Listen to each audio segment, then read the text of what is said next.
As a coach, can you put into words what it means to be the first girls team to get to state? Well, very proud of our players. Certainly happy for them. They've worked very hard to put themselves in position to make a postseason run.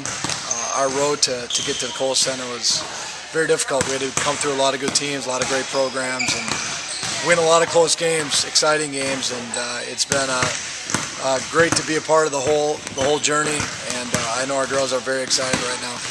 Kind of a trip through the Badger North Conference a little bit, but you got some revenge for some of the losses during the season. So, yeah. What do you think the team learned from those games during the year that helped in the tournament run? Well, with Wanakee, I think they've had our number the last few times we played, and certainly the way they get after you with their pressure caused some problems. But I think in about mid-January, February, we really got more comfortable handling pressure.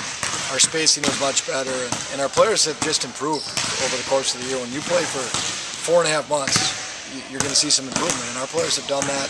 And I think they played with great confidence in the postseason and have played to win. They played super aggressive.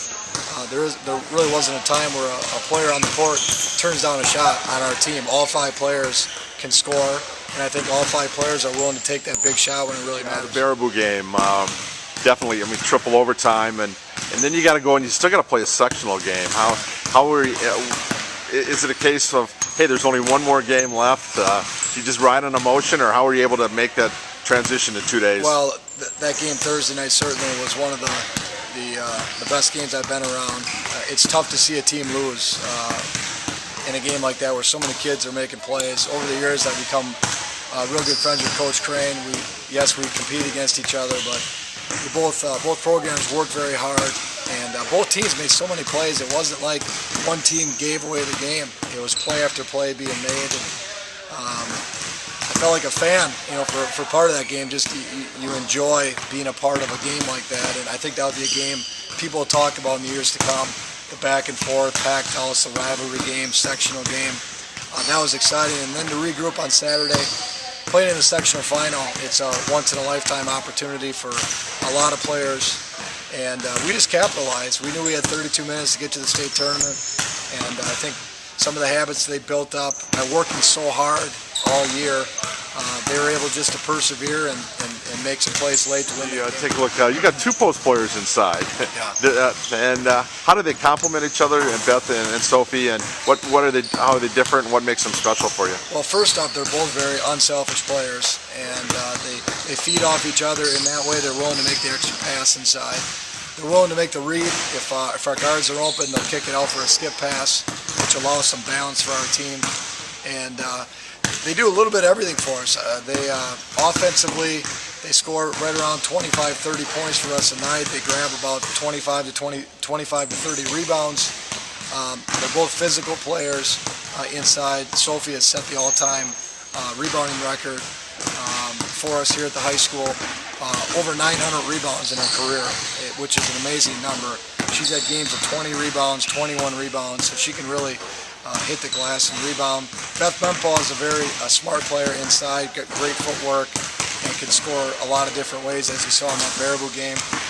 So they both really complement each other, and they're both smart as far as basketball IQ goes. They're smart players. Kind of a 2-headed monster inside for you. It's great to have as a coach. Makes my job easy. And Beth wasn't here. She moved here, middle school? She did. I believe 6th grade was her first year here. Imagine that Baraboo team with Beth Mempaw. It's a scary thing, but so glad she came here. She came in 6th grade, and the first time I saw Beth play, she was at our basketball camp in the summer, and we knew right away as we saw her basketball skill level, she was really developed as a player already. So we knew that in just a few years she'd be ready to contribute for us, and she kept working at it. And she's a great kid, great student, gets it done in the classroom, and has really improved since her freshman year to get to this point. Did you realize the family connection there, her sister having played at States? And Yeah. We have a lot of those conversations with her dad about Rachel experiencing going to state, and I think you're in a elite class when you can do that. And we played the conversations, I think, at the menopause, where both players can talk about their state tournament experience and be able to relate to each other and know what one another is talking about. Had an injury. One of your players early in the year went out with ACL. Yeah. And that sometimes that can kind of destroy the chemistry on it. But did that make you better? Well, when they pulled together. It's very tough. Anytime a high school player, when you go through your career only once, and you have to deal with a major injury such as an ACL, it's devastating news when you hear it. But I think our girls really rallied around Katie, and Katie's a player that could have got starter minutes for us. She had a great summer, really worked on her game, and would have gave us a lot of quality minutes this year. But players stepped up. We have a number of underclassmen that come off the bench and have contributed here in the postseason. So, as you said, I think we've improved, and we learned to I guess make the adjustment to playing without Katie. And 4.5 months later, here we are. How is she?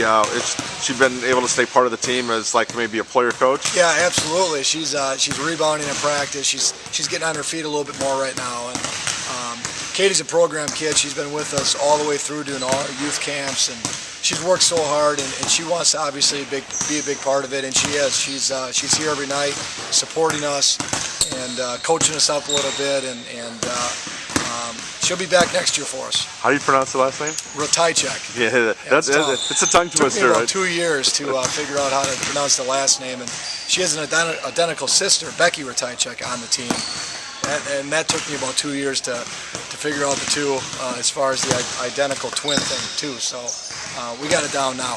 You got your challenges, right? Yeah, exactly.